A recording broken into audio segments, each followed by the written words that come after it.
चौधरी जी, आप यहीं हो ना? आप देख सकते हो ना मुझे? हाँ हाँ, मैं यही हूँ। तुम मुझे भले नहीं देख सकती, पर मैं तुम्हें अच्छी तरह देख सकता हूँ। कुंदन आया था ना, देखा था मैंने। क्या कह रहा था वो? हाँ, कुकी के बारे में पूछ रहा था। क्या? कुकी के बारे में? पर कुंदन को कुकी नाम के बारे में कहाँ से पता चला? हाँ, हो सकता है उसने अपनी दादी के घर पे ये नाम सुना हो। वहीं से तो आ रहे हैं ये दोनों माँ बेटे।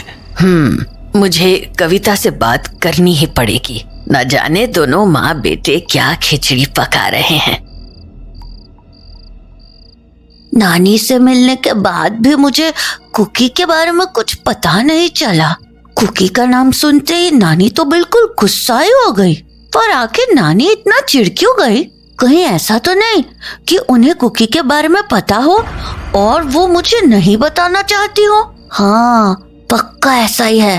वो इतने सालों से इस गांव में रह रही है, उन्हें तो गांव के बारे में सब कुछ पता होता है। फिर ऐसा तो हो ही नहीं सकता कि उन्हें कुकी के बारे में पता ना हो। पर अब क्या करूं मैं?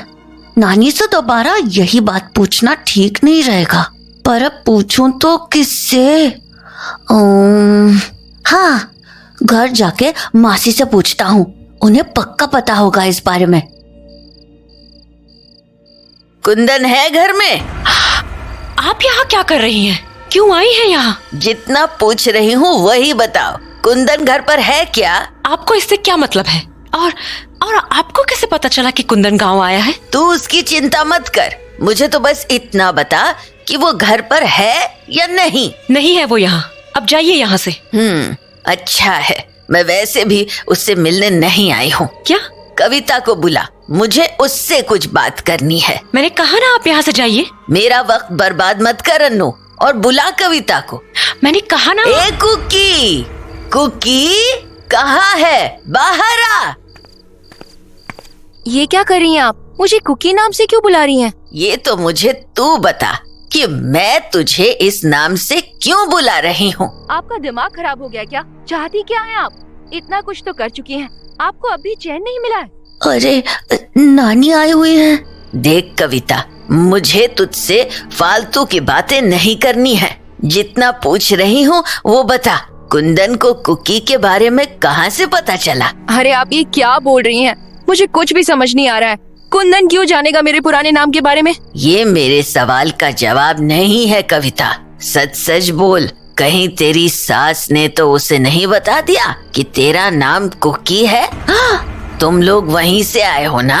और उस गांव में और तो किसी को इस बारे में पता भी नहीं है, तो पक्का तेरी सास ने ही। नहीं, उन्होंने कुंदन को कुछ भी नहीं बताया है। तो फिर उसे इसके बारे में पता कैसे चला? अब हो सकता है उसने सुन लिया हो। सुन लिया होगा? कहाँ से सुन लिया होगा? वो हम लोग बातें कर रहे थे, तभी उसने ये नाम सुना होगा। बातें? तुम लोग कुकी नाम के बारे में बातें क्यों कर रहे थे? क्योंकि पाटोदा गांव में मुंजिया का कहर फैला हुआ था। अरे, मुंजिया का कहर फैला था तो क्या हुआ? मुझे उससे क्या लेना देना? मुंजिया से ही तो लेना देना है माँ, क्योंकि मुंजिया कोई और नहीं, मनु ही है। क्या? ये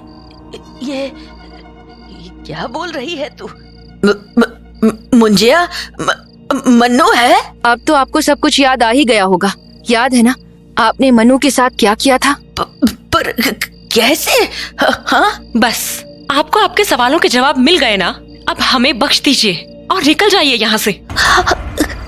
इसका मतलब मनु भैया ही मुंजिया थे, और जब वो मुझसे कुकी को ढूंढने की बात कर रहे थे तो उनका मतलब मेरी मम्मी से था। तभी उन्होंने कहा था कि कुकी पखेड़ा गांव में है और उसका पति भी मर चुका है और उसका एक बेटा भी है। हाँ, मतलब वो मेरी और मेरे पापा की बात कर रहे थे कि कहीं मम्मी को उनसे कोई खतरा तो नहीं है। पर मनु भैया तो अच्छे थे। फिर मेरे तो कुछ समझ ही नहीं आ रहा है। आ गई तुम? क्या बात हुई कविता से? क्या बताया उसने? मन्नू मुंजिया बन चुका है। क्या? कंचन, ये ठीक नहीं है, बिल्कुल भी ठीक नहीं है। तुम्हें उसके साथ ऐसा नहीं करना चाहिए था। तुम जानती थी ना कि वो एक ब्राह्मण है, और ब्राह्मण की मौत उसके मूंज संस्कार और स्वर्ण मूंज के बीच होने से उसकी आत्मा को कभी शांति नहीं मिलती। जानती थी ना तुम? हाँ। तो फिर आखिर तुमने ऐसा क्यों किया कंचन? उस बेचारे को क्यों जलाकर मार डाला? बस उसकी किताबों के लिए? हाँ, बोल तो ऐसे रहे हैं जैसे मैंने वो किताबें बस अपने लिए ही ली थी। एक तो मैं इन्हें इंद्रियां देने की कोशिश कर रही हूँ और ये उल्टा मुझे कोस रहे हैं। इनके लिए मैंने अपने दामाद को मार डाला ताकि इन्हें आंखें मिल सके। इनके दोस्त मास्टर जी को मार डाला ताकि इन्हें आवाज मिल सके। अपनी छोटी बेटी के प्यार राजवीर तक को मार डाला मैंने ताकि इनको शरीर मिल सके। और अब ये मुझसे ऐसी बात कर रहे हैं। क्या बड़बड़ा रही हो? मुझसे ही बोल रही हो ना? मैं सुन नहीं सकता इसलिए कुछ भी बोल रही हो। जवाब क्यों नहीं देती मुझे?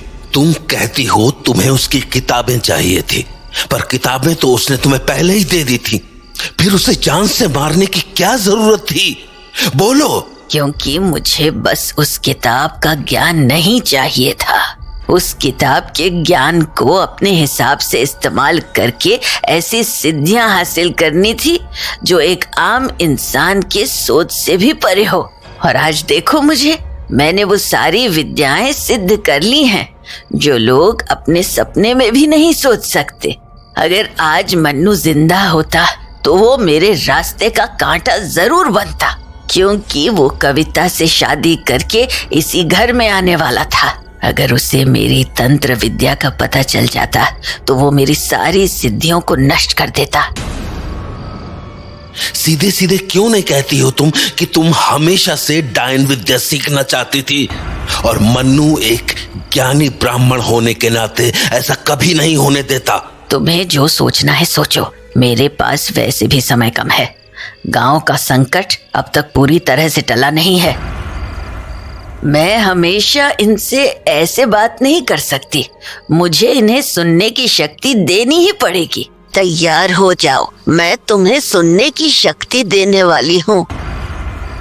तुम अपनी करतूतों से बाज क्यों नहीं आती हो? अब किस मासूम की जान के पीछे पड़ी हो तुम? इनसे बहस का कोई फायदा नहीं। मुझे आज से ही अपना काम शुरू करना होगा। कहाँ गई मेरी किताब? कंचन देवी, ये किताब अब तुम्हें कभी नहीं मिलेगी। अब मैं भी देखता हूँ कि तुम अपनी सिद्धियाँ कैसे पूरी करती हो। अब तुम्हें समझ आएगा कि एक ब्राह्मण का बदला कैसा होता है।